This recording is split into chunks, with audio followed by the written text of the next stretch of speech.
Jury awards $116 million to the family of a passenger bleep in a New York no-door helicopter crash. Associated Press. A jury has awarded $116 million to the family of one of 5 people bleep in a no-door helicopter crashed and sank in a New York City river, leaving passengers trapped in their safety harnesses. The verdict came Thursday in the lawsuit over the death of Trevor Cadigan, who was 26 when he took He doomed flight in March 2018.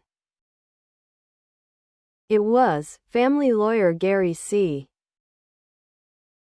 Robb said Friday, a death trap. Below are your comments. So, after the passenger, the one who had their tether catch on the fuel shutoff switch, sues and wins, will the other passengers' estates then sue the passenger who caused the crash? This was tragic, but $116 million? That implies $580 million for all 5 passengers. Surely it will be sharply reduced on appeal.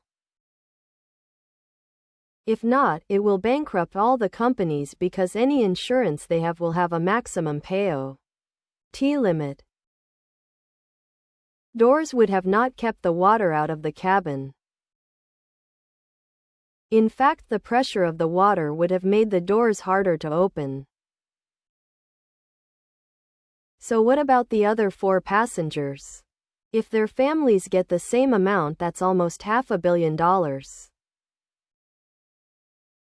I wonder if all those held liable will be able to pay such an exorbitant amount of money. Going up in a helicopter means you might not come down when or where you intended. Please subscribe to my channel. And if you like it, please thumbs up.